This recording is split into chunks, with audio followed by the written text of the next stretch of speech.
Norris here. Hope everyone's doing alright. This is the last video for this long 104 top greatest rappers of all time, a list that I've been presenting to you guys throughout these videos, these last 9 videos that I've been making. This is the last video. This is from 14 to the number 1, doing 14 to 1. I thought it would be an interesting thing to do, to show you guys where my influences came from. It gives you guys a little bit about like who I am as a person. I feel like it was a good idea to do this list. I feel like I did a decent job compared to like other lists that I've seen in the past. And it's cool that I did a 104 list, not like a 50 list or like a 20 list. Like, subscribe if you haven't already. Alright, so starting at number 14, we got Q-Tip the Abstract. He's a rapper from New York City. He started his career with A Tribe Called Quest. This is a group with there were 4 members before. They started off at 4, but then they cut it down to 3 a little bit later in his career. So it's Q-Tip the Abstract as the lead vocalist. Then they have Phife Dawg as like a second rapper in the group. He's like the secondary one. Q-Tip's the leader, and then Phife Dawg is like the secondary rapper. They have the DJ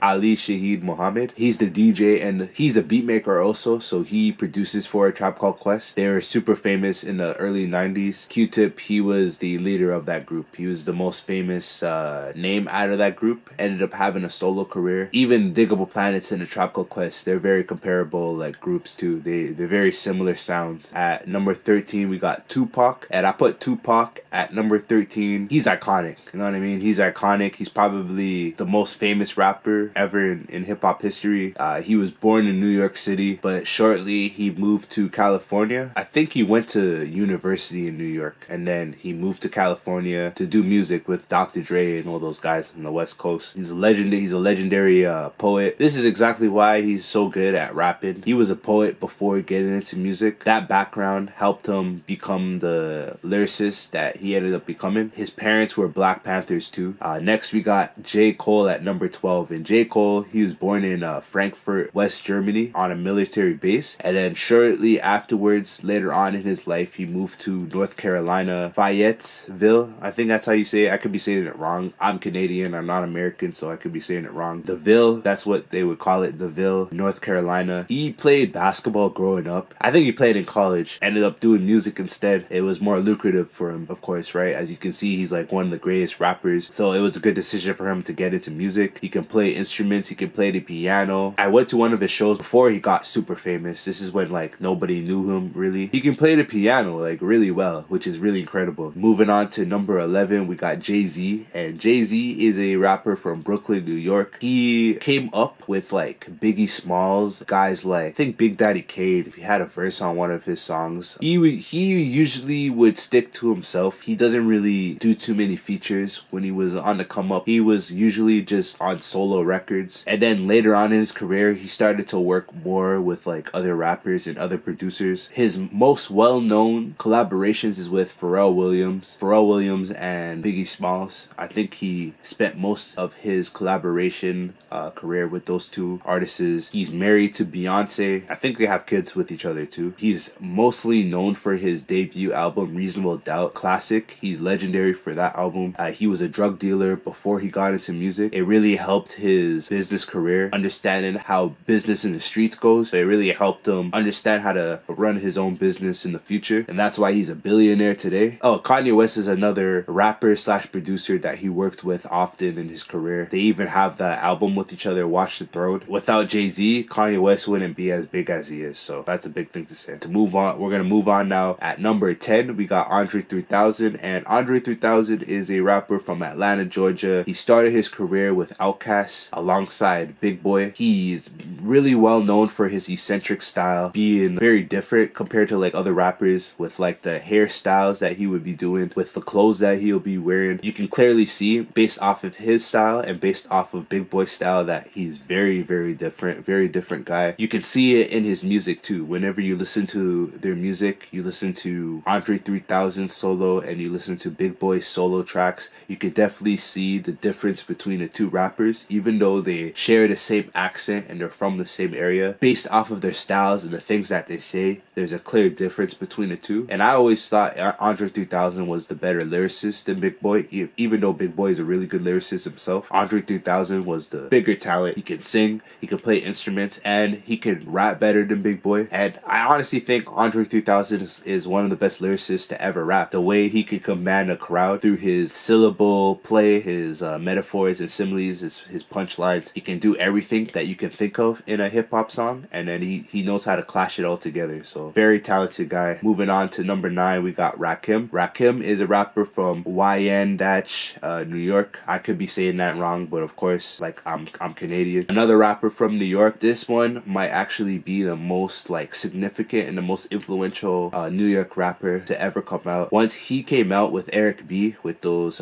Paid in Full and all those albums back in like the late 80s or early 90s, a lot of other rappers, especially from the East Coast and New York, started to like slowly take notes from his style and try to like sort of sound like Rakim. He was one of the first rappers to kind of like switch the style from this like 1 2 3 4 1 2 3 4, the way MCs used to rap in like the early 80s. He kind of like took that and kind of like revamped it into like 1 2 3 4 5 6 5 and then 4 5 and then 3 2. You know what I mean? Like the numbers are just everywhere, but then everything just comes together as one. He just creates this whole new sound out of hip hop that changed the way rappers made hip hop. He is one of the biggest reasons for that. He's one of the first old school rappers to be super lyrical. At number 8, we got Biggie Smalls, and Biggie Smalls is a rapper from Brooklyn, New York. He spent most of his career with Puff Daddy, P. Diddy. You know what I'm talking about. Puff Daddy, P. Diddy. He used to call himself Puff Daddy. Puff Daddy signed him to Bad Boys, ended up being a superstar, mega-star rapper in like the mid-90s to the late 90s before he got shot and killed with that East Coast, West Coast beef. He was with Lil' Kim. He was with Faith Evans too. Eventually ended with Charlie Baltimore. That's the latest woman that he ended up being with before his death. He's really known for his violent lyrics. When it came to songwriting, he was a very intelligent rapper. He wasn't just talking about violent stuff. He only talked about it because it was real stuff that was happening in his everyday life. Being from Brooklyn, New York, around that time in like the mid to like the early 90s, he is very good and very poetic at positioning the different things in his lyricism. You know what I mean? And if he never died, Biggie would definitely be in the top 5 of my list. Moving on, at number 7, we got Eminem. Eminem is a rapper from Detroit, Michigan. He is known for his label Slaughterhouse that features Royce the 5'9", Crooked I. Joe Budden was also part of it too. Slaughterhouse, he is the founder of that crew. He's mostly known for his crazy style, being like super cartoonish whenever he's rapping. He can be very funny sometimes. He can be very violent when he's rapping. He has a very different style. Before he came out, there was no rapper that sounded like him. And then once he blew up and became super famous with Dr. Dre and like 50 Cent, a lot of other rappers started to kind of like mimic his style. That shows you how significant Eminem was. I wouldn't be surprised if he's in the top 5 for a lot of other people, just because of how influential he was, not just to like other white rappers coming out, but just like rappers in general, man. Like, moving on to number 6, we got Drizzy Drake. Definitely deserves to be at number 6, from Toronto, Ontario. So that's actually like where I'm from. I think he's like the only Canadian on my top 104 list, and he's at number 6. He's a top 10. He is known for being on that show Degrassi. He is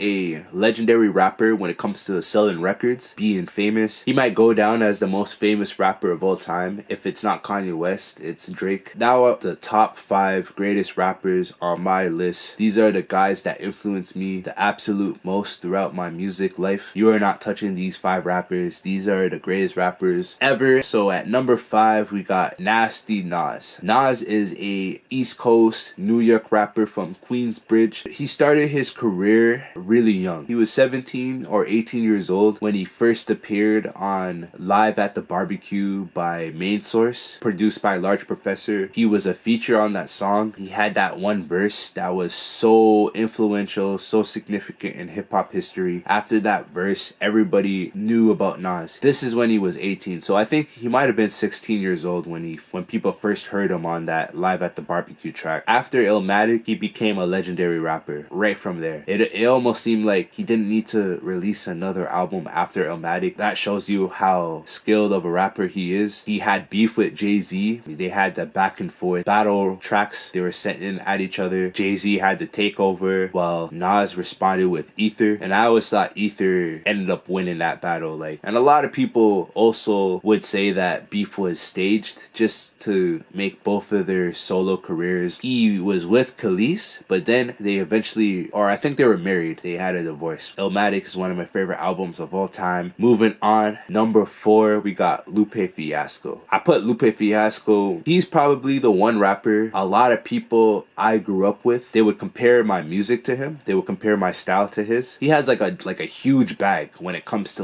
different flows and different styles. He doesn't just rely on one style. He has multiple styles. He's from Chicago, Illinois. He started his career with the F&F crew, First and 15th. He was signed under Atlantic Records. Apparently he was blackballed for a number of years just because of how controversial his music can be and how it doesn't meet up to the mainstream standards. He had a hard time releasing music for that reason. It forced him to become his own rapper, to be under his own label. He ended up starting his own label and ended up just putting out music his own way, which he should have did a long time ago, because I feel like if he did that a while ago, he would have ended up being a rapper that's compared to Kendrick Lamar and Drake, one of those mega star rappers, came with super lyrical songs, also had the attention of millions worldwide in the mainstream world. I feel like Lupe Fiasco would be another one of those rappers if he signed under his own label instead of dealing with Atlantic Records, going back and forth with them. He's the best freestyle rapper ever. I don't care what anybody says. This guy, look up Lupe Fiasco in his freestyles. He can write a hit. He can write a hit song. He can write a pop song. He can sing. He might be the smartest rapper on my list too. Well, maybe not generally, because Aesop Rock, he could actually be the smartest rapper. It's a tie between the two. Black Thought's up there too. So moving on to number 3, we got Kendrick Lamar, and I put Kendrick Lamar at number 3. Come on now, you guys already know. I don't really need to say too much. He's a superstar. All of you guys know who Kendrick Lamar is. Just like Drake and J. Cole, he's gonna go down as the most famous rapper to ever live. He is in that realm, being a rapper that's super lyrical. He can gain mainstream success the way he did. He's from Compton, California, where gangsta rap lives. It's incredible to see a rapper from that area getting a worldwide success the way he did. He started his career with the Black Hippies, which includes Schoolboy Q, Absol, and J Rock. I've seen him live before. I actually have a picture with him that I turned into an album cover. I'm not sure if you guys remembered it. It's me and him. We're standing next to each other. He gained worldwide success being himself. Next, we got Lil Wayne at number 2. Weezy F Baby. Lil Wayne is a rapper from New Orleans, Louisiana. He started his career with Birdman, with Cash Money Records. He ended up starting his own record label called Young Money. Later on in his career, he ended up skateboarding. He's one of those rappers that no matter what style you put in front of him, no matter what beat, no matter what producer or style that you put in front of him, he can adapt to it. He's probably one of the best freestyle rappers. When it comes to just a straight up 16, I think he's the best. He has the most creative style. Every line is a punchline, you know what I mean? It just continues throughout the song. Not a lot of rappers are capable of doing that. He was 14 when he started rapping, or started rapping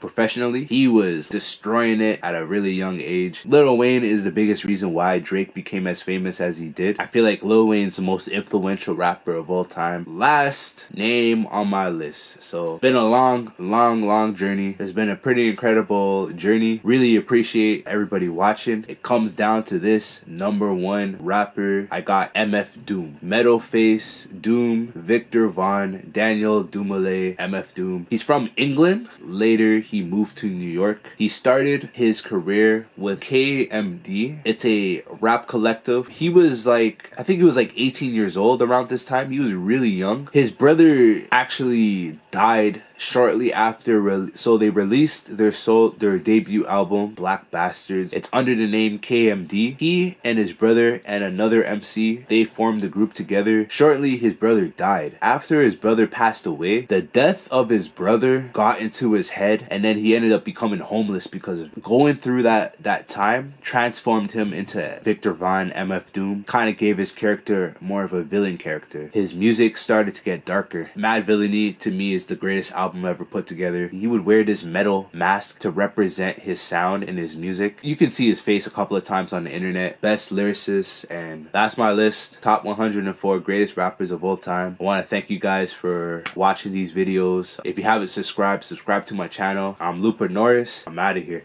Next time. Peace.